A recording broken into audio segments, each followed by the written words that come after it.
Today's ഡിബേറ്റിലേക്ക് സ്വാഗതം. മഥുര കൃഷ്ണ ജന്മഭൂമി കേസിൽ ഷാഹി ഈദ്ഗാഹ് പള്ളിയിലെ സർവേക്കുള്ള ഉത്തരവ് സുപ്രീം കോടതി സ്റ്റേ ചെയ്തിരിക്കുന്നു. അഡ്വക്കേറ്റ് കമ്മീഷണർ സർവേ നടത്താൻ അലഹബാദ് ഹൈക്കോടതി നൽകിയ ഉത്തരവാണ് സ്റ്റേ ചെയ്തത്. മസ്ജിദ് കമ്മിറ്റിയുടെ ഹർജിയിൽ ഹിന്ദു സേനയ്ക്ക് സുപ്രീം കോടതി നോട്ടീസ് അയച്ചിട്ടുമുണ്ട്. ജസ്റ്റിസുമാരായ സഞ്ജീവ് ഖന്ന, ദീപാങ്കർ ദത്ത എന്നിവരടങ്ങിയ ബെഞ്ച് ഷാഹി ഈദ്ഗാഹിലെ സർവേ സ്റ്റേ ചെയ്യുമ്പോൾ ബാബരി മസ്ജിദിനും ഗ്യാൻവാപ്പിക്കും ശേഷം മനുഷ്യരെ ഭിന്നിപ്പിക്കാനുള്ള സംഘപരിവാറിന്റെ മറ്റൊരു ശ്രമത്തിന് കൂടി തിരിച്ചടിയേറ്റോ എന്നാണ് ഇന്ന് ടുഡേസ് ഡിബേറ്റ് ചർച്ച ചെയ്യുന്നത്. അതിഥികളായി KT കുഞ്ഞിക്കണ്ണൻ CPIM-ൽ നിന്നും, P കൃഷ്ണദാസ് BJP പ്രതിനിധീകരിച്ച് എന്നിവരാണ്. ചർച്ചയിലേക്ക് കടക്കുമ്പോൾ ശ്രീ KT കുഞ്ഞിക്കണ്ണൻ, നമുക്കറിയാവുന്നതുപോലെ തന്നെ അയോധ്യ നമ്മുടെ മുന്നിൽ ഒരു ഉദാഹരണമായി ഉണ്ട്. അതിനുശേഷം ഇപ്പോൾ ഗ്യാൻവാപ്പിയിൽ സർവേ നടന്നുകൊണ്ടിരിക്കുന്നു. അതിന്റെ തുടർച്ചയാകും ഷാഹി ഈദ്ഗാഹ് എന്ന് കരുതിയിരുന്നെങ്കിലും അലഹബാദ് ഹൈക്കോടതിയുടെ സർവേ നടത്താനുള്ള ഉത്തരവ് സുപ്രീം കോടതി സ്റ്റേ ചെയ്യുമ്പോൾ എത്രമാത്രം ആശ്വാസത്തോടെയാണ് ആ വിധിയെ താങ്കൾ കാണുന്നത്? അത് ഇന്നത്തെ ഒരു ഇന്ത്യൻ സാഹചര്യത്തിൽ ജുഡീഷ്യറിയുടെ ഭാഗത്തുണ്ടാവുന്ന ഒരു ആശ്വാസം തന്നെയാണ്. പക്ഷെ നമ്മൾ മനസ്സിലാക്കേണ്ടത് ഇത്തരത്തിലുള്ള എല്ലാ കോടതി വിലക്കുകളെയും കോടതി തടസ്സങ്ങളെയും നിയമപരമായ തടസ്സങ്ങളെയും വളരെ സമർത്ഥമായി അതിജീവിച്ചുകൊണ്ടാണ് ബാബരി മസ്ജിദ് നിന്ന സ്ഥലത്ത് തന്നെ രാമക്ഷേത്രം പണിയുന്നതിലേക്കും ഇപ്പോൾ പ്രതിഷ്ഠാദിനത്തിലേക്ക് കാര്യങ്ങൾ എത്തിക്കുന്നതിലും സംഘപരിമാറിന് കഴിഞ്ഞിരിക്കുന്നത്. വളരെ കൗശലവും വളരെ സമർത്ഥമായിട്ടാണ് അവർ അവരുടെ അജണ്ട സെറ്റ് ചെയ്തിരിക്കുന്നത്. ഇപ്പൊ എന്താണ്, ബാബരി മസ്ജിദ് നിലനിന്നിരുന്ന സ്ഥലത്താണ് 464 വർഷക്കാലമായി അയോധ്യയിലെ മുസ്ലിങ്ങൾ തലമുറകളായി നിസ്കരിച്ച ഒരു പള്ളി നിലനിന്ന സ്ഥലത്ത് അത് പൊളിച്ചിട്ടാണ്. അത് പൊളിച്ച് അവിടെ അമ്പലം പണിയാൻ ആവശ്യമായ നീക്കങ്ങൾ സംഘപരിവാർ നടത്തുമ്പോൾ ഈ രാജ്യത്തിന്റെ ഒരു പൊതു ബോധം എന്താണ്, അതിനെ പ്രതിരോധിക്കാൻ, അതിനെ എതിർക്കാൻ വലിയ രീതിയിൽ ബുദ്ധിമുട്ടുകയാണ്. കാരണം ഭക്തിയുടെ പ്രശ്നം വരികയാണ്, വിശ്വാസത്തിന്റെ പ്രശ്നം വരികയാണ്, രാമന്റെ പ്രശ്നം വരികയാണ്. അവിടെ അതിനെ എതിർക്കുന്നവരെല്ലാം രാമന്റെ എതിരാളികളാണെന്ന് വരികയാണ്. അപ്പൊ ഇന്ത്യൻ ജനതയുടെ മനസ്സിൽ അവരുടെ സാമൂഹിക ആശയങ്ങളിലും വിശ്വാസപരമായ ഭാവനകളിലും ഒക്കെ വലിയ രീതിയിൽ പ്രതിഷ്ഠ നേടിയിട്ടുള്ള ഒന്നാണ് രാമസങ്കല്പം എന്ന് പറയുന്നത്. അതിനെ 1980-കൾക്ക് ശേഷം വലിയ രീതിയിൽ പൊലിപ്പിച്ചെടുക്കാനും രാമനെ ദൈവമാക്കാനും രാമനെ വിദേശാക്രമിയായ ബാബർക്കെതിരായിട്ടുള്ള ദേശാഭിമാനത്തിന്റെ പ്രതീകമാക്കാനും ഒക്കെയുള്ള വളരെ ആസൂത്രിതമായ ശ്രമങ്ങൾ നമ്മുടെ രാജ്യത്ത് നടന്നു. ഇതിന്റെയൊക്കെ ഫലമായിട്ട് ഇപ്പൊ എന്താണ്, തീർത്തും നിയമവിരുദ്ധമായ രഞ്ജൻ ഗൊഗോയി തന്നെ എഴുതി തയ്യാറാക്കിയ വിധി അദ്ദേഹം തന്നെ ചൂണ്ടിക്കാണിച്ചിരിക്കുന്നത് എന്താണ്, അദ്ദേഹം തന്നെ പറഞ്ഞിരിക്കുന്നത് നിയമപരമായി ഇത് സുന്നി വഖഫ് ബോർഡിന്റേതാണ്. ബാബരി മസ്ജിദ് നിൽക്കുന്ന സ്ഥലം 2.something ഏക്കർ സ്ഥലം ബാബരി മസ്ജിദിന്റെ ഉടമസ്ഥത എന്ന് പറയുന്നത് സുന്നി വഖഫ് ബോർഡിനാണ്. പക്ഷെ എന്താണ്, വിശ്വാസത്തിന്റെ പേരിലാണ് പുരാവസ്തു വിജ്ഞാനി ഇവിടെ KK മുഹമ്മദിനെ പോലുള്ള അബദ്ധം BJPയുടെ ശിങ്കിടികളായി നടക്കുന്ന RSSന്റെ അജണ്ടയ്ക്ക് വേണ്ടിയിട്ട് കൊല്ലൂത്ത് നടത്തുന്ന പുരാവസ്തു വിജ്ഞാനീയത്തിൽ പുരാവസ്തു ഗവേഷകരാണെന്നൊക്കെ പറഞ്ഞ് നടക്കുന്ന ആളൊക്കെ തന്നെ ഇവിടെ ക്ഷേത്രം ഉണ്ടായിരുന്നു എന്നാണ് പറയുന്നത്. പക്ഷെ പുരാവസ്തു പഠനങ്ങൾ ആകെ പരിശോധിച്ചുകൊണ്ടാണ് രഞ്ജൻ ഗൊഗോയി ക്ഷേത്രം പണിയാൻ അനുമതി കൊടുത്ത വിധിയിൽ തന്നെ പുരാവസ്തു വിജ്ഞാനീയപരമായ പുരാവസ്തു ഉത്ഖനന വിവരങ്ങളുടെ അടിസ്ഥാനത്തിൽ അവിടെ മുമ്പ് ക്ഷേത്രം ഉണ്ടായിരുന്നു എന്ന കാര്യവും മുഖവിലക്കെടുത്തിട്ടില്ല. അപ്പൊ നമ്മൾ കാണേണ്ടത് രാഷ്ട്രീയ അധികാരത്തിലെത്തിയ ഹിന്ദുത്വം അതിന്റെ സ്വാധീനം സമ്മർദ്ദം ഉപയോഗിച്ചുകൊണ്ട് തങ്ങളുടെ അജണ്ട നടപ്പാക്കുകയാണ്. ആ അജണ്ട വളരെ വേദനാകരമായ ഒരു അവസ്ഥയിലേക്ക് രാജ്യത്തെ എത്തിക്കുകയാണ്. വിഭജനത്തിന്റെ, വിദ്വേഷത്തിന്റെ, അങ്ങനെ പരസ്പരം കലാപങ്ങൾ, ധ്രുവീകരണം, ഇതൊക്കെയാണ് സംഘപരിവാറിന്റെ അജണ്ട. ഇപ്പൊ ബാബരി മസ്ജിദ് നിന്ന സ്ഥലത്ത് രാമക്ഷേത്രം പണിത് അതിന്റെ പ്രതിഷ്ഠാ ദിനത്തിലേക്ക് കടക്കുമ്പോൾ തന്നെ കാശി വിശ്വനാഥന്, അതായത് വാരണാസിയില് ക്ഷേത്രം പണിയണം. ഗ്യാൻവാപ്പി മസ്ജിദ് നിൽക്കുന്ന സ്ഥലത്ത് തന്നെ വേണം. ഇവിടെ അതേപോലെ തന്നെ മധുരയിൽ ഓൾറെഡി കൃഷ്ണക്ഷേത്രം ഉണ്ടല്ലോ. നമ്മളെല്ലാം അവിടെ പോകുമ്പം മധുരയിലെ കൃഷ്ണക്ഷേത്രമൊക്കെ കാണുന്നതാണല്ലോ. ആ മധുര കൃഷ്ണക്ഷേത്രത്തോട് തൊട്ടുകിടക്കുന്ന ഷാഫി ഈദ്ഗാഹി മൈതാനിയിലാണ് കൃഷ്ണന്റെ യഥാർത്ഥ ജന്മസ്ഥലം. ഇതാരാ കണ്ടുപിടിച്ചത്? ഏത് പുരാവസ്തു ശാസ്ത്രജ്ഞനാണ് കണ്ടുപിടിച്ചത്?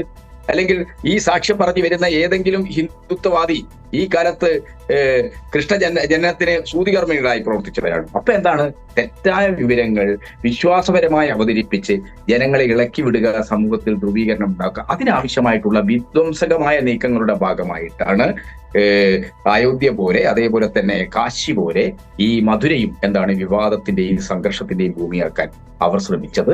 അതിന് അവർക്ക് അലഹബാദ് ഹൈക്കോടതിയിൽ നിന്ന് അനുകൂലമായ ഒരു ഉത്തരവുണ്ടായി. കാരണം അവിടെ പുരാവസ്തു സർവേ ഡിപ്പാർട്ട്മെന്റിന് ഒരു അഭിഭാഷക കമ്മീഷനെ വെച്ച് അന്വേഷിക്കാം.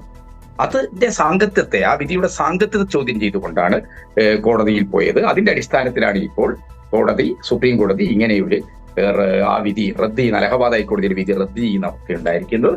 അത് ഇന്നത്തെ സന്ദർഭത്തിൽ രാജ്യത്തെ ജനാധിപത്യവാദികളായ ആളുകൾക്ക് വലിയ രീതിയിൽ ആശ്വാസം നൽകുന്നതാണ്. രാജ്യത്തിന്റെ മതനിരപേക്ഷത സംഘർഷങ്ങൾ ഉണ്ടാക്കാനായിട്ട് ആരാധനാലയങ്ങളെ ഉപയോഗിക്കുന്ന കുരിശുയുദ്ധ സമാനമായ ഒരു പൊളിറ്റിക്സിനോട്, ഒരു വിദ്വേഷ രാഷ്ട്രീയത്തോട് പൊരുതുന്നവരെ സംബന്ധിച്ചിടത്തോളം വളരെ ആശ്വാസകരമായ കാര്യമാണ് ഇപ്പോൾ കോടതിയിൽ നിന്നുണ്ടായിട്ടുള്ളത്. ശ്രീ കൃഷ്ണദാസ് നോക്കൂ, ഈ ഷാഹി ഈദ്ഗാഹ് നിന്നിരുന്നിടത്ത് ഒരു ക്ഷേത്രം ഉണ്ടായിരുന്നു എന്ന വാദത്തെ താൽക്കാലികമായെങ്കിലും റദ്ദ് ചെയ്യുന്നുണ്ട് ഇന്നത്തെ സുപ്രീം കോടതിയുടെ നിരീക്ഷണങ്ങൾ. ഈ അയോധ്യയ്ക്കൊപ്പം തന്നെ ഉയർന്നു കേട്ടതാണ് കാശിയും മഥുരയും ഒക്കെ. സംഘപരിവാറിന്റെ ഒരു അജണ്ട തന്നെയാണ് അത് എല്ലാ കാലത്തും. അപ്പോൾ അതിന്റെ തുടർച്ചയായി ഇപ്പോൾ ഷാഹി ഈദ്ഗാഹിലേക്ക് എത്തുമ്പോൾ ഇന്നത്തെ കോടതി വിധി ആദ്യം സൂചിപ്പിച്ചതുപോലെ ക്ഷേത്രം ഉണ്ടായിരുന്നു എന്ന വാദത്തെ താൽക്കാലികമായി റദ്ദ് ചെയ്യുന്നുണ്ട് എന്ന് കരുതുന്നുണ്ടോ? അല്ല, അങ്ങനത്തെ ഒരു വിഷയത്തിലല്ല ബഹുമാനപ്പെട്ട സുപ്രീം കോടതി ഇന്ന് കമ്മീഷനെ വച്ചിരിക്കുന്ന വിധി താൽക്കാലികമായി സ്റ്റേ ചെയ്തത്. സാങ്കേതികമായിട്ടുള്ള ചില കാര്യങ്ങളുടെ അടിസ്ഥാനത്തിൽ മാത്രമാണ്. കോടതി ഞാൻ മനസ്സിലാക്കുന്നതനുസരിച്ച് പുറത്തു വന്നിട്ടുള്ള റിപ്പോർട്ടുകളുടെ അടിസ്ഥാനത്തിൽ അല്ലെങ്കിൽ കോടതി നടപടികളുടെ ഭാഗങ്ങൾ പുറത്തു വന്നിരിക്കുന്നത് മനസ്സിലാക്കുമ്പോൾ സ്വാഭാവികമായും ആ കമ്മീഷൻ ആപ്ലിക്കേഷൻ കൊടുത്ത സമയത്ത് ആ കോടതിയിൽ ഉന്നയിച്ചിട്ടുള്ള വാദങ്ങളിൽ ചില പോരായ്മകളുണ്ട്. അത് നേരത്തെയുള്ള സുപ്രീം കോടതിയുടെ ചില വിധികളുമായി ബന്ധപ്പെട്ടുകൊണ്ട് അതിന് ചില അപാകതകളുണ്ട്, അല്ലെങ്കിൽ അത് തിരുത്തപ്പെടേണ്ടതുണ്ട് എന്ന് മാത്രമാണ് സുപ്രീം കോടതി പറഞ്ഞിരിക്കുന്നതും. താൽക്കാലികമായി അത് പിന്നീട് ആലോചിക്കാം എന്ന് പറഞ്ഞാൽ അതൊന്നും നീട്ടിവെക്കേണ്ടി വരുന്നു എന്നുള്ളതാണ് സ്വാഭാവികമായി ഇന്നത്തെ സ്റ്റേ ഓർഡറിൽ നിന്ന് നമുക്ക് മനസ്സിലാക്കുന്നത്. ആ കേസ് അവസാനിപ്പിക്കുകയോ അല്ലെങ്കിൽ അതിലേതെങ്കിലും തരത്തിലുള്ള ഒരു ഫൈനൽ വിധി വരികയോ ചെയ്തിട്ടില്ല. അതുമായി ബന്ധപ്പെട്ടുകൊണ്ടുള്ള നോട്ടീസ് അയക്കുകയും അതിലൊരു താൽക്കാലികമായി ഇപ്പോൾ പോകേണ്ടതില്ല എന്ന് പറയുന്ന ഒരു സ്ഥിതിവിശേഷമാണ് അതിലുണ്ടായിട്ടുള്ളത്. പിന്നെ ശ്രീ ബഹുമാനപ്പെട്ട കുഞ്ഞിക്കണ്ണൻ സൂചിപ്പിച്ചത് ഇതില് അദ്ദേഹത്തിന് എന്തോ ഒരു അസൗകര്യമോ അസ്വസ്ഥതയോ ഒക്കെ ഉള്ളത് പോലെയാണ് ഈ ഇതുമായി ബന്ധപ്പെട്ടുകൊണ്ടുള്ള കേസുകളുടെ കാര്യത്തിൽ. അദ്ദേഹം എന്താണ് ഇതിനെക്കുറിച്ച് മനസ്സിലാക്കിയിട്ടുള്ളത് എന്നുള്ളത് എനിക്കറിയില്ല. പക്ഷേ എങ്കിൽ പോലും അദ്ദേഹത്തിന്റെ വാക്കുകൾ സൂചിപ്പിക്കുന്നത് അദ്ദേഹത്തിന് എന്തോ അസ്വസ്ഥതയുണ്ട് ഈ കാര്യങ്ങളിൽ എന്നുള്ളതാണ്. ഇത് അദ്ദേഹത്തിന്റെ രാഷ്ട്രീയത്തിന്റെ അസ്വസ്ഥതയാണോ, അദ്ദേഹത്തിന്റെ സ്വയം അദ്ദേഹത്തിനുള്ള അസ്വസ്ഥതയാണോ എന്നുള്ളത് ശ്രീ കൃഷ്ണദാസ് നോക്കൂ, ഇപ്പോൾ താങ്കൾ പറഞ്ഞതുപോലെ അവിടെ ക്ഷേത്രം ഉണ്ടായിരുന്നോ, പള്ളിയാണോ, അത്തരം മെറിറ്റിലേക്ക് കോടതി കടന്നിട്ടില്ലായിരിക്കാം. പക്ഷെ അതിന്റെ ആദ്യ ശ്രമം എന്ന നിലയിലാണല്ലോ ഇത്തരം ഹർജികളൊക്കെ വരുന്നത്. ഈ സർവേ എന്നുള്ളതിന്റെ ഏറ്റവും ആദ്യത്തെ നടപടിയുമാണ്. പക്ഷേ ഇന്നത്തെ ഈ വിധി മാത്രമല്ല, ഒരാഴ്ചയ്ക്ക് മുൻപാണല്ലോ ആ പള്ളി പൊളിച്ചു കളയണമെന്ന ഹർജിയിൽ, അത് പൊതു താല്പര്യ ഹർജിയായിരുന്നു, അതിൽ കോടതി ഉന്നയിച്ച വാദങ്ങൾ മേലാൽ ഇത്തരം ഹർജികളുമായി വരരുത് എന്ന തരത്തിൽ എന്ന നിലയിലേക്കൊക്കെ സുപ്രീം കോടതിക്ക് സംസാരിക്കേണ്ടി വന്നിട്ടുണ്ട്. അപ്പോൾ ഇതിന്റെ തുടർച്ചയാണ് ഇതെല്ലാം. അങ്ങനെ ആ നിലയിൽ കാണേണ്ടതില്ലേ അതിനങ്ങനെ കാണേണ്ടതില്ല ആഷിത. ഏതെങ്കിലും നക്ഷത്ര താല്പര്യമുള്ള ആളുകൾ അല്ലെങ്കിൽ ഏതെങ്കിലും പർപ്പസ്ഫുൾ ആയിട്ടുള്ള ഒരു ഉദ്ദേശം വെച്ചുകൊണ്ട് ഒരാൾ ഒരു ഹർജിയുമായി കോടതിയിൽ പോകുമ്പോൾ സ്വാഭാവികമായും കോടതികൾ അതിന്റെ സാങ്കത്യത്തെ സംബന്ധിച്ച് ചോദ്യം ചെയ്യും. പ്രത്യേകിച്ച് അതൊരു സിവിൽ ഡിസ്പ്യൂട്ടുമായി ബന്ധപ്പെട്ടതാണ്. അതിലൊരു പബ്ലിക് ഇൻട്രസ്റ്റ് ലിറ്റിഗേഷൻ നിയമപരമായി നിലനിൽക്കില്ല. അത് യാഥാർത്ഥ്യമാണ്. ആ യാഥാർത്ഥ്യം അറിഞ്ഞുകൊണ്ട് ഒരു സതുദ്ദേശത്തെ തുരങ്കം വെക്കാൻ ശ്രമിക്കുന്ന ഏതെങ്കിലും ആളുകളുടെ ശ്രമത്തിന്റെ ഫലമാണ് അത്തരത്തിലുള്ള ഹർജികൾ. അതൊക്കെ നിയമപരമായി ഏതെങ്കിലും തരത്തിൽ തെറ്റാണ് എന്ന് കോടതി പറഞ്ഞു എന്നുള്ളത് കൊണ്ട് അതിനെ സംബന്ധിക്കുന്ന ഒരു സിവിൽ ഡിസ്പ്യൂട്ട് അവസാനിക്കുകയോ അതിന്റെ ഏതെങ്കിലും തരത്തിലുള്ള അവകാശങ്ങൾക്കോ അതുമായി ബന്ധപ്പെട്ടുകൊണ്ടുള്ള തർക്കങ്ങൾക്കോ ഒരു വ്യത്യാസവും അതിലുണ്ടാകാൻ വേണ്ടി പോകുന്നില്ല. ഞാൻ പിന്നെയും സൂചിപ്പിക്കാൻ ആഗ്രഹിക്കുന്നത് ശ്രീ കുഞ്ഞിക്കണ്ണനെ പോലെയുള്ള ആളുകൾ ഈ തരത്തിലുള്ള വിഷയങ്ങൾ അവതരിപ്പിക്കുമ്പോൾ അദ്ദേഹം പറയുകയാണ് ബാബർ പണിത പള്ളി അതിനെ സംബന്ധിച്ച് അദ്ദേഹത്തിന് കൃത്യമായ വിവരമുണ്ട്. കൃഷ്ണന്റെ ജന്മസ്ഥലത്തെ സംബന്ധിച്ചോ രാമന്റെ ജന്മസ്ഥലത്തെ സംബന്ധിച്ച് അദ്ദേഹത്തിന് വിവരമില്ല, അല്ലെങ്കിൽ അദ്ദേഹത്തിന്റെ കയ്യിൽ അതിനുള്ള തെളിവുകളോ കാര്യങ്ങളോ ഇല്ല. അങ്ങനെ ആ രണ്ടും കൂടി യോജിച്ചു പോവുക. ഔറംഗസീബിന്റെയും ഒക്കെ കാലത്തെ കുറിച്ച് നമ്മളുടെ അടുത്ത് ചരിത്ര രേഖകളുണ്ട്. ഇപ്പോൾ താങ്കൾ പറഞ്ഞതുപോലെ അതൊക്കെ ഏത് ചരിത്രം? കൃഷ്ണനും രാമനും അതൊക്കെ മിഥ്യയാണോ യാഥാർത്ഥ്യമാണോ എന്നുള്ള ചർച്ചകൾ തുടരുന്ന കാലത്ത് ചരിത്ര രേഖകളെ മുൻനിർത്തിയുള്ള തർക്കങ്ങളിലേക്കും ചർച്ചകളിലേക്കും കടക്കേണ്ട സാഹചര്യം അതെങ്ങനെയാണ് കൃഷ്ണദാസ് ഉണ്ടാകുക? അല്ല, ഒരു ചരിത്രരേഖയുമില്ല. ഒരു ചരിത്രരേഖയും ആ കാര്യത്തിലല്ല. എന്ത് ചരിത്രരേഖയുണ്ട്? ചരിത്രരേഖ ശ്രീ കെ മുഹമ്മദ് തെരഞ്ഞെടുത്തിട്ടുണ്ടല്ലോ. കെ മുഹമ്മദ് മാത്രമല്ലല്ലോ ഈ രാജ്യത്തെ ചരിത്രകാരൻ. അങ്ങനെയാണെങ്കിൽ ഔറംഗസീബാണ് ഈ ശ്രീ കൃഷ്ണദാസ് നോക്കൂ, ഇപ്പോൾ താങ്കൾ ഔറംഗസീബിനെയും അങ്ങനെയുള്ള എല്ലാ ആളുകളെയും മുഗൾ രാജവംശത്തെയും ഒക്കെ തള്ളുകയാണെങ്കിൽ ഔറംഗസീബ് ഈ പള്ളി നിർമ്മിച്ചു, ക്ഷേത്രം തകർത്ത് എന്നുള്ള വാദവും നിലനിൽക്കില്ലല്ലോ. അപ്പോൾ ഔറംഗസീബിനെ നിങ്ങൾ അംഗീകരിക്കേണ്ടി വരില്ലേ? അല്ല, അതാണ് ഞാൻ ചോദിക്കുന്നത്. ഈ നിങ്ങൾ ഉദ്ദേശിക്കുന്നത് ഇർഫാൻ ഹബീബിനെ അംഗീകരിച്ചുകൊണ്ട് നിങ്ങളുടെ ചരിത്രം സ്വീകരിക്കണം എന്നുള്ളതാണോ? അങ്ങനെയല്ലല്ലോ കോടതി സ്വീകരിച്ചത്. കോടതി സ്വീകരിച്ചത് മറ്റൊരു ചരിത്രമാണ്. അത് യാഥാർത്ഥ്യങ്ങളുടെ ചരിത്രമാണ്. അത് റിപ്പോർട്ടുകളുടെ അടിസ്ഥാനത്തിലുള്ളതാണ്. ആർക്കിയോളജിക്കൽ സർവേ ഓഫ് ഇന്ത്യ കണ്ടെത്തിയിട്ടുള്ള രേഖകളുടെ അടിസ്ഥാനത്തിലുള്ളതാണ്. നിങ്ങൾക്കോ എനിക്കോ തോന്നുന്ന തരത്തിലുള്ളതല്ലല്ലോ ചരിത്രം എന്ന് പറയുന്നത്. ചരിത്രം നിർമ്മിക്കപ്പെടുന്നതിന് അടിസ്ഥാനത്തിലല്ലോ ചരിത്രം ഉണ്ടാകുന്നത്. ചരിത്രത്തിന് വേറൊരു വശം കൂടിയുണ്ട്. അതുകൊണ്ട് ശ്രീ കുഞ്ഞിക്കണ്ണനെ പോലുള്ള ആളുകൾ ഒരു വശത്തെ ചരിത്രം കാണുകയും മറ്റുള്ളതൊക്കെ മിത്താണെന്ന് പറയുകയും ചെയ്യുന്ന ഒരു രാഷ്ട്രീയ സാഹചര്യത്തിൽ നമുക്ക് അതിന് പ്രത്യേകിച്ച് അദ്ദേഹത്തെ തിരുത്തേണ്ട ആവശ്യം എനിക്കില്ല. പക്ഷെ ഒരു പ്രധാനപ്പെട്ട കാര്യമുള്ളത് അദ്ദേഹം പറയുന്ന ഒരു കാര്യത്തെ സംബന്ധിച്ചാണ്. ആരോ എന്തോ കേസുകൾ നടത്തും. അങ്ങനെയല്ല. എത്രയോ പതിറ്റാണ്ടുകളായി ഇതുമായി ബന്ധപ്പെട്ടുള്ള തർക്കങ്ങൾ നടക്കുന്നു. അതിൽ കോടതി എന്തെങ്കിലും ഒരു സെറ്റിൽമെന്റ് അല്ലെങ്കിൽ ഏതെങ്കിലും തരത്തിലൊരു വിഭാഗത്തെ സഹായിക്കുന്ന നടപടി അല്ലല്ലോ സ്വീകരിച്ചത്. കോടതി അതിലൊരു ബയോമീഡിയ സെറ്റിൽമെന്റ് കണ്ടെത്തുകയും ബഹുമാനപ്പെട്ട സുപ്രീം കോടതി അതിനൊരു ഫൈനാലിറ്റി ഉണ്ടാക്കുകയും ചെയ്തപ്പോൾ കൃത്യമായ കേസുകളുമായി ബന്ധപ്പെട്ടുകൊണ്ട് അതിന്റെ നിജസ്ഥിതിയുമായി ബന്ധപ്പെട്ടുകൊണ്ട് അതിന്റെ യാഥാർത്ഥ്യങ്ങളുമായി ബന്ധപ്പെട്ടുകൊണ്ട് അതിനെ പരിഹരിക്കാനുള്ള നടപടികളിലേക്കാണ് പോയത്. അല്ലാതെ ശ്രീ കുഞ്ഞിക്കണ്ണൻ സൂചിപ്പിക്കുന്നത് പോലെ ഒരു ജഡ്ജ്മെന്റ് വിധി എഴുതുന്ന സമയത്ത് ആ വിധിയിൽ ഇങ്ങനെയെല്ലാം സൂചിപ്പിച്ചിട്ടുണ്ട്, അതുകൊണ്ട് അതെല്ലാം ശരിയാണ് എന്നുള്ള തരത്തിൽ നമ്മൾ കണക്കാക്കണം എന്നുള്ളതാണോ? വിധി വന്ന് അതിന്റെ ഫൈനാലിറ്റി വന്നു കഴിഞ്ഞാൽ അത് സെറ്റിൽമെന്റ് ആണെങ്കിലും അത് വിധിയാണെങ്കിലും ഏതാണെങ്കിലും അതാണ് അംഗീകരിക്കപ്പെടുന്നത്. അതുകൊണ്ടാണല്ലോ അവിടെ ക്ഷേത്രം പണിയാനുള്ള സാഹചര്യം ഉണ്ടായത്. അതുകൊണ്ടാണല്ലോ അവിടെ പള്ളി പണിയാൻ വേണ്ടി പ്രത്യേകമായുള്ള സ്ഥലം കൊടുക്കുന്ന സാഹചര്യം ഉണ്ടായത്. അപ്പൊ ഇവിടെ മതസൗഹാർദ്ദം നിലനിർത്തിക്കൊണ്ട് കൃത്യമായി ഒരു സാമൂഹിക ഐക്യത്തോടുകൂടി സാമുദായിക ഐക്യത്തോടുകൂടി ഒരു തർക്കവുമില്ലാതെ ഒരു പ്രശ്നം പരിഹരിക്കുന്നതിൽ കുഞ്ഞിക്കണ്ണന് എന്തെങ്കിലും അസ്വസ്ഥതയുണ്ടെങ്കിൽ അത് കയ്യിൽ വെക്കുക എന്നുള്ളത് മാത്രമേ നമുക്കിപ്പോ തൽക്കാലത്തേക്ക് ചെയ്യാൻ വേണ്ടി കഴിയൂ. അതിൽ പ്രത്യേകിച്ചൊന്നും നമുക്ക് കാണാൻ വേണ്ടി കഴിയില്ല. അതൊരു അസൂയയുടെ ഭാഗമാണ്. ഒരു സമൂഹത്തിൽ തർക്കമില്ലാതെ പ്രശ്നങ്ങളില്ലാതെ കാര്യങ്ങൾ കൊണ്ടുപോവുക എന്നുള്ളത് അതിൽ കാണുന്ന ഒരു അസൂയാണ്. അദ്ദേഹത്തിന് പ്രശ്നം ഉണ്ടാകണം എന്നുള്ളതായിരിക്കും ആഗ്രഹം. അത് ഈ രാജ്യത്ത് നടക്കാൻ പോകുന്ന കാര്യമല്ല.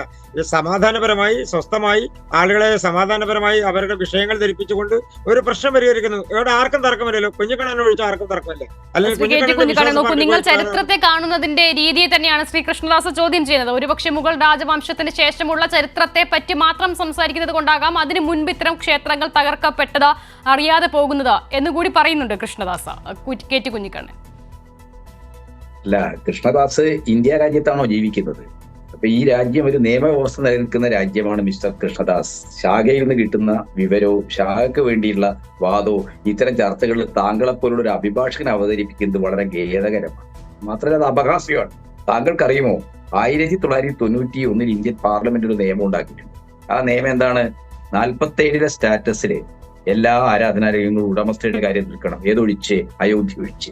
അയോധ്യയുടെ തർക്കത്തിന്റെ പശ്ചാത്തലത്തിലാണ് 91 ഇന്ത്യൻ പാർലമെന്റ് ഇങ്ങനെ ഒരു നിയമം പാസ്സാക്കിയത്. ആ നിയമം ഇപ്പോഴും നിലനിൽക്കുന്ന ഒരു രാജ്യമാണ് മിസ്റ്റർ കൃഷ്ണദാസ്. ഇനി ചരിത്രത്തിലേക്ക് കടന്നാൽ ഈ RSSകാരോട് ചരിത്രം പറഞ്ഞാൽ അവർ ചരിത്രം പറയുമ്പോൾ ഇതിഹാസം പറയും, മിത്ത് പറയും, അങ്ങനെയൊക്കെയുള്ള വലിയ അഭ്യാസങ്ങളുള്ള ഈ രാമായണത്തിലെ മായാരാക്ഷസന്മാരെ പോലുള്ള ആളുകൾ അവർ നേരിട്ട് യുദ്ധം ചെയ്യുന്നവരല്ല, മായാവിലാസങ്ങളാണ്. അതിന് സമാനമായിട്ടുള്ള വാദങ്ങളാണ് അവർ ഈ കാര്യത്തിൽ ഉയർത്തുന്നത്. ഞാൻ കൃഷ്ണദാസിനോട് പറയുന്നു, ഞാൻ ചരിത്രമാണ് പറയുന്നത്.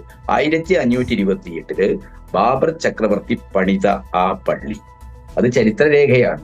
നിങ്ങളുടെ ഔദ്യോഗിക ചരിത്രകാരന്മാർ ബാബറി മസ്ജിദ് ക്ഷേത്രം പൊളിച്ചാണ് സ്ഥാപിച്ചത് എന്ന് വാദിക്കാൻ വേണ്ടിയിട്ട് ജോൺ ലൈഡനെയാണല്ലോ ഉദ്ധരിക്കുന്നത്. 1813 ബാബർ നാമ ട്രാൻസ്ലേറ്റ് ചെയ്ത ഇംഗ്ലീഷിലാക്കിയ ബ്രിട്ടീഷ് ഇന്തോളജിസ്റ്റ് ആയിട്ടുള്ള ജോൺ ലൈഡൻ. ആ ജോൺ ലൈഡന്റെ അവതാരികയിൽ പറയുന്നു അവിടെ ഒരു ക്ഷേത്രം ഉണ്ടായിരിക്കാന്ന് മാത്രം അദ്ദേഹം തോന്നാൻ, ചിലപ്പോൾ ഒരു ക്ഷേത്രം ഉണ്ടായിരിക്കാം.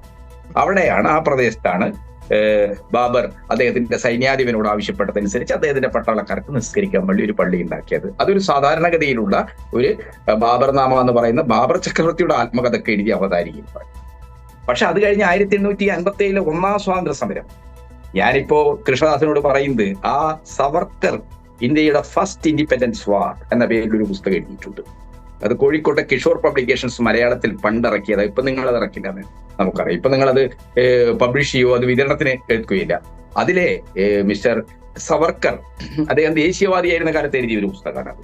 ആ പുസ്തകത്തിൽ സവർക്കർ ഒന്നാം സ്വാതന്ത്ര്യ സമരത്തിൽ ഹിന്ദുക്കളും മുസ്ലിങ്ങളും ഒന്നിച്ചിരുന്നപ്പോൾ ബ്രിട്ടീഷുകാർ ഭയപ്പെട്ടുപോയി എന്നും ഹിന്ദുക്കളെയും മുസ്ലിങ്ങളെയും ഭിന്നിപ്പിച്ചാൽ മാത്രമേ ഇന്ത്യയിൽ അവരുടെ അധികാരം തുടരാൻ കഴിയൂ എന്ന രീതിയിൽ ഒരു നിലപാട് സവർക്കർ പറയുന്നു.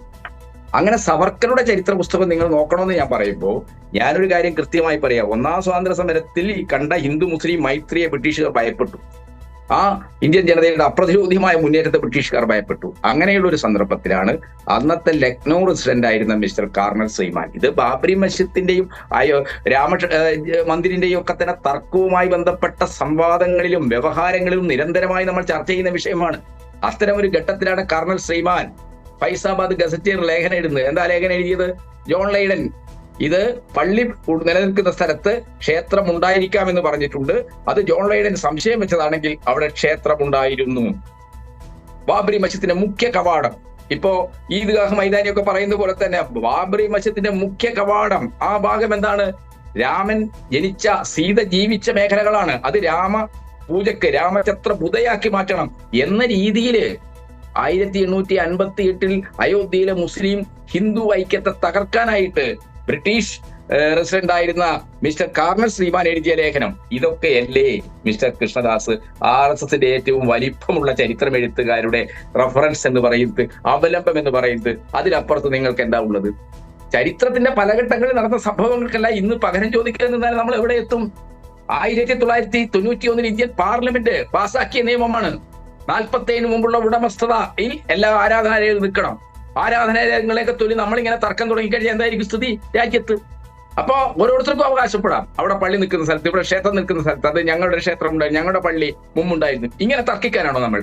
ഒരു ജനത എന്ന നിലക്ക് ചരിത്രത്തിന്റെ പല കാലഘട്ടങ്ങളിൽ സംഭവിച്ച കാര്യങ്ങളെ സംബന്ധിച്ച് അഭിപ്രായ വ്യത്യാസം ഉണ്ടാക്കാം, അത് ചരിത്രകാരന്മാർക്കിടയിൽ ഉണ്ടാക്കാം. പക്ഷെ ഇന്ത്യ പോലുള്ള രാജ്യത്ത് ബാബറി മസ്ജിദ് തകർക്കുന്നത് കൃത്യമായ ഒരു രാഷ്ട്രീയ അജണ്ടയുടെ ഭാഗമായിട്ടാണ്.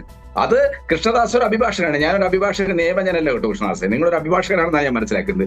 നിങ്ങൾ ആ ജസ്റ്റിസ് ലിബർഹാൻ കമ്മീഷൻ റിപ്പോർട്ട് ഒന്ന് വായിച്ചു നോക്കുക. ആ ലിബർഹാൻ കമ്മീഷൻ ബാബറി മസ്ജിദ് തകർത്തതിനെ കുറിച്ച് അന്വേഷിച്ച അന്നത്തെ കേന്ദ്ര സർക്കാർ നിയോഗിച്ച കമ്മീഷനാണ് ലിബർഹാൻ കമ്മീഷൻ. ആ ലിബർഹാൻ കമ്മീഷൻ എന്താ പറയുന്നത്? കുഞ്ഞിക്കണ്ണനുള്ള അസ്വസ്ഥതയല്ല, ഇന്ത്യ രാജ്യത്തെ മതപര സാമുദായികപരമായ വിഭജനത്തിന്റെ തീരങ്ങളിലേക്ക് തള്ളിവിടുകയും ഇന്ത്യ രാജ്യത്തിന്റെ വിവിധ മേഖലകളിൽ രക്തപ്പുഴകൾ സൃഷ്ടിക്കുകയും ചെയ്ത സംഭവമാണ്. സ്വാതന്ത്ര്യാനന്തര ഇന്ത്യ ചരിത്രത്തിലെ ഏറ്റവും നിഷ്ഠൂരമായ സംഭവമായിട്ടാണ് ലിബർഹാൻ കമ്മീഷൻ ബാബറി മസ്ജിദ് തർക്കത്തെ ഉയർത്തിക്കൊണ്ടുവരികയും 92 ഡിസംബർ 6 തീയതി തകർക്കുകയും ചെയ്ത സംഭവങ്ങൾ എന്ന് ചൂണ്ടിക്കാണിക്കുന്നു. ലിബർഹാൻ അസ്വസ്ഥത ഉണ്ടോ? അദ്ദേഹത്തിന്റെ അസ്വസ്ഥത, അദ്ദേഹം സംഘപരിവാറിന്റെയും ഈ രാജ്യത്തെ ബാബറി മസ്ജിദ് വഖഫ് ബോർഡിന്റെ എല്ലാ ആളുകളുടെയും മൊഴികളെടുത്ത് രാജ്യത്ത് ഈ സംഭവവുമായി ബന്ധപ്പെട്ട പ്രധാനമന്ത്രിമാർ, ഈ സംഭവവുമായി ബന്ധപ്പെട്ട രാഷ്ട്രീയ നേതാക്കൾ, ഉയർന്ന ഉദ്യോഗസ്ഥന്മാർ, UP പോലീസ് ഉദ്യോഗസ്ഥന്മാർ, ഇവരുടെ എല്ലാം മൊഴികൾ രേഖപ്പെടുത്തിയ റിപ്പോർട്ടാണത്. അപ്പൊ നമ്മൾ കാണേണ്ടത് ഈ രാജ്യത്തെ വർഗീയമായി വിഭജിച്ച് ഭൂരിപക്ഷ ധ്രുവീകരണം ഉണ്ടാക്കുക, മെജോറിറ്റിനിസം.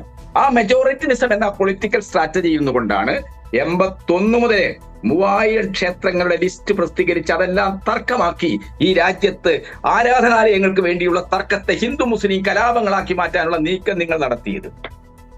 ഇത് മുസ്ലിങ്ങളുടെ മാത്രം പ്രശ്നമാണോ? ആ ഛത്തീസ്ഗഡിലെ ക്രിസ്ത്യാനികൾ സമീപകാലത്ത് പണിത പള്ളി, തിരുരൂപം, ഇതെല്ലാം തന്നെ എന്താണ് പിക്കാസൊക്കെ കൊണ്ടുപോയിട്ട് നിങ്ങൾ പൊളിക്കുന്ന ദൃശ്യങ്ങൾ സോഷ്യൽ മീഡിയയിൽ നമ്മളെല്ലാം കണ്ടതല്ലേ? എന്തിന്റെ പേരിൽ? ആ മണിപ്പൂരിൽ 294 പള്ളികളാണ് നിങ്ങൾ മാർക്ക് ചെയ്ത് പൊളിച്ചത്. 2002 ഗുജറാത്തിൽ ചെയ്തതുപോലെ നേരത്തെ മുൻകൂട്ടി പ്ലാൻ ചെയ്ത് എന്റെ പൊളിക്കേണ്ട ആരാധനാലയങ്ങൾ മാർക്ക് ചെയ്ത് എന്നിട്ടാണ് നിങ്ങൾ പൊളിച്ചത്. അപ്പോ അപരമതസ്ഥരുടെ, പ്രത്യേകിച്ച് ന്യൂനപക്ഷങ്ങളുടെ ആരാധനാലയങ്ങൾ തകർത്ത് അവരിൽ വലിയ രീതിയിലുള്ള പ്രകോപനമുണ്ടാക്കി വർഗീയമായ കലാപങ്ങളും ധ്രുവീകരണവും ഉണ്ടാക്കുക എന്ന ഒരു പൊളിറ്റിക്കൽ സ്ട്രാറ്റജിയാണ് നിങ്ങൾക്കുള്ളതെന്ന്. അക്കാര്യത്തിൽ ഞാൻ അസ്വസ്ഥനാണ്. ഈ രാജ്യത്തെ എല്ലാ മതനിരപേക്ഷവാദികളും ജനാധിപത്യവാദികളും അസ്വസ്ഥരാണ്. ആ അസ്വസ്ഥത ഞങ്ങളോടൊപ്പം പങ്കുവെക്കാൻ ഈ രാജ്യത്തിന്റെ ഭാവിയിൽ താല്പര്യമുണ്ടെങ്കിൽ മിസ്റ്റർ കൃഷ്ണദാസ് തയ്യാറാകണമെന്നാണ് എനിക്ക് പറയാനുള്ളത്. തീർച്ചയായും കൃഷ്ണദാസ്, 80കളുടെ അവസാനവും 90കളുടെ തുടക്കത്തിലും ഇത്തരത്തിൽ ബാബരിക്ക് പുറമെ കാശിയിലേക്കും മഥുരയിലേക്കും ഒക്കെ സംഘപരിവാറിന്റെ കണ്ണുകൾ നീളുന്നു എന്നറിയുമ്പോഴാണ് 91 പ്ലേസസ് ഓഫ് വർഷിപ്പ് ആക്ട് നടപ്പിലാക്കുന്നത്. ശ്രീ KT കുഞ്ഞിക്കണ്ണൻ അതാണ് സൂചിപ്പിക്കുകയും ചെയ്യുന്നത്. അതിൽ അയോധ്യ മാത്രം പുറത്തു നിൽക്കുന്നു. പക്ഷേ ഗ്യാൻവാപ്പി കേസിലെ അടക്കം സുപ്രീം കോടതി വിധി ആ നിയമത്തിന്റെ കൂടി ലംഘനമല്ലേ? താങ്കൾ ആദ്യം ഉദ്ധരിച്ച നിയമത്തെയാണ് കോട്ട് ചെയ്യുന്നതെങ്കിൽ. എനിക്ക് ബഹുമാനപ്പെട്ട കുഞ്ഞിക്കണ്ണൻ സൂചിപ്പിച്ച വിഷയവുമായി ബന്ധപ്പെട്ടുകൊണ്ട് എനിക്ക് അദ്ദേഹത്തെ ഓർമ്മിപ്പിക്കാനുള്ളത് 2 കാര്യങ്ങൾ മാത്രമാണ്. ഒന്ന്, അദ്ദേഹത്തിന് വലിയ വേവലാതി ഉള്ളത് ഈ മുഹമ്മദ് ഗോറിയുടെയും മുഹമ്മദ് ഗസ്നിയുടെയും എല്ലാം കാലഘട്ടത്തിൽ നടന്നിട്ടുള്ള തർക്കങ്ങളും അതുമായി ബന്ധപ്പെട്ടുകൊണ്ട് ക്ഷേത്രങ്ങൾ തകർക്കപ്പെട്ടു എന്ന് പറയുന്നതെല്ലാം അതെല്ലാം ചരിത്രത്തിന്റെ ഭാഗമല്ല, അതെല്ലാം ചില രേഖകളുടെ അടിസ്ഥാനത്തിൽ BJP-ക്കാർ പറയുന്നതാണ് എന്നുള്ളതാണ് അദ്ദേഹത്തിന്റെ ഒരു പ്രധാനപ്പെട്ട വാദം. എനിക്ക് അദ്ദേഹത്തോട് 2 കാര്യങ്ങളെ സൂചിപ്പിക്കാനാണ്. അദ്ദേഹം ഈ മുതലക്കണ്ണീരൊഴുക്കുന്ന വിഷയമുണ്ടല്ലോ, അതായത് പള്ളികൾ തകർക്കപ്പെട്ടു, അത് സംരക്ഷിക്കപ്പെടേണ്ടതായിരുന്നു എന്നുള്ള തരത്തിലുള്ള അദ്ദേഹത്തിന്റെ വാദം. അത് അദ്ദേഹം വിശ്വസിക്കുന്ന ആശയ സംഹിതയുടെ അടിസ്ഥാന പ്രമാണങ്ങൾ ഏറ്റവും കൂടുതൽ കാലം നിലനിന്നത് റഷ്യയിലും ചൈനയിലുമാണ്. ഇപ്പൊ ചൈനയിൽ നിലനിൽക്കുന്നു എന്നുള്ളത് യാഥാർത്ഥ്യവുമാണ്. ആ റഷ്യയിൽ 1970-കളുടെ കാലഘട്ടത്തിൽ, അതായത് 1991 വരെ, അങ്ങ് പറഞ്ഞ 1991 വരെയുള്ള കാലഘട്ടം, 60കളിലും 70കളിലും 80കളിലും 91 വരെയുള്ള കാലഘട്ടത്തിലും ഏതാണ്ട് 40 വർഷക്കാലം റഷ്യയിൽ നടന്നിട്ടുള്ള ഒരു വലിയ പ്രോസസ്സ് ഉണ്ടായിരുന്നു. ആ പ്രോസസ്സിൽ എത്ര മോസ്കുകളാണ് തകർക്കപ്പെട്ടതെന്നറിയാം. 25,000 മോസ്കുകൾ ഉണ്ടായിരുന്നത് 500 മോസ്കുകളായി ചുരുങ്ങി. ചൈനയിലെ കണക്കിലേക്ക് ഞാൻ കടക്കുന്നില്ല. ആ കാലഘട്ടത്തിലെ കണക്കുകൾ അതിനേക്കാൾ ഭീകരമാണ്. ഇപ്പോൾ ചൈനയിലുള്ള കമ്മ്യൂണിസ്റ്റ് ഭരണകൂടത്തിന്റെ ഈ മുസ്ലിം വിഭാഗങ്ങളോടുള്ള നിലപാടും നടപടിയും എന്താണ് എന്നുള്ളത് അദ്ദേഹത്തിന്റെ ആശയഗതി വെച്ച് അദ്ദേഹം നമ്മൾ ചരിത്രത്തിന്റെ ഒരുപാട് പിന്നിലേക്ക് പോകുമ്പോൾ താങ്കൾ ഈ പറഞ്ഞ ഓരോ കാലഘട്ടത്തിലും ഓരോ വംശത്തിൻ്റെതായിട്ടുള്ള ഒരുപാട് പടയോട്ടങ്ങളൊക്കെ നടന്നിട്ടുള്ള നാടാണല്ലോ നമ്മുടേതൊക്കെ. ഇതൊക്കെ നിങ്ങൾ പറയുന്നതിന്റെ അടിസ്ഥാനത്തിൽ ആ നിലയാണ് ഇപ്പോൾ ശിവജിയുടെ കാലത്ത് സ്ഥാപിക്കപ്പെട്ടതൊക്കെയും മോസ്കുകളായിരുന്നു. അപ്പോൾ അങ്ങനെ നമ്മൾ ചർച്ച ചെയ്യാൻ പോയാൽ അത് എവിടെ പോയി നിൽക്കും? അപ്പോൾ ഇത്തരം നടപടികൾ ഉണ്ടാകും ഭാവിയിൽ എന്ന തിരിച്ചറിവുള്ളത് കൊണ്ടാണ് പ്ലേസസ് ഓഫ് വർഷിപ്പ് ആക്ട് എന്നൊരു നിയമം ഈ രാജ്യത്ത് പാസ്സാക്കിയത്. അപ്പോൾ അതിന്റെ കൂടി ലംഘനം ഇപ്പോൾ നടക്കുന്നു എന്നുള്ളതാണ് ശ്രീ KT പോലുള്ളവർ ചൂണ്ടിക്കാട്ടുന്നത്. ഞാൻ KT കുഞ്ഞികൃഷ്ണനോട് കുഞ്ഞിക്കണ്ണനോട് മറുപടി പറഞ്ഞപ്പോഴും അക്ഷിത ചോദിച്ച ചോദ്യത്തിന് ഒരു ആഗോള കമ്മ്യൂണിസ്റ്റ് ആശയത്തിന്റെ അടിസ്ഥാനത്തിൽ മറുപടി പറഞ്ഞപ്പോഴും അക്ഷിതയ്ക്ക് എന്തിനാണ് വിഷമം ഉണ്ടാകുന്നത്? ഞാൻ കമ്മ്യൂണിസ്റ്റ് പ്രസ്ഥാനം അല്ലല്ല ഞാൻ മറുപടി ഉണ്ട്. ഏതാ കള്ളപ്രചരണം? അല്ല, ഏതാ കള്ളപ്രചരണം? ഞാൻ പറഞ്ഞതിൽ ഏതാ കള്ളപ്രചരണം? റഷ്യയിൽ തകർക്കപ്പെട്ട മോസ്കുകളുടെ എണ്ണം ഞാൻ പറഞ്ഞതിൽ എവിടെ വ്യത്യാസമുള്ളത്? അങ്ങ് വെറുതെ ഗൂഗിൾ ചെയ്ത് നോക്കിയാൽ ഞാനൊന്ന് പറഞ്ഞു പൂർത്തിയാക്കട്ടെ. അങ്ങ് വെറുതെ ഗൂഗിൾ ചെയ്താൽ മതി. അങ്ങ് വെറുതെ ഞാൻ അങ്ങേക്ക് അതിനേക്കാൾ നല്ല രേഖകൾ അയച്ചുതരാന്ന്. അക്ഷിതയ്ക്ക് ഞാൻ അയച്ചു കൊടുക്കും. അല്ല, ഞാൻ അങ്ങേക്ക് അയച്ചു തരാന്ന്. കേരളത്തിലുള്ള രാഷ്ട്രീയ നേതാക്കൾ ഞാനൊന്ന് പൂർത്തിയാക്കട്ടെ.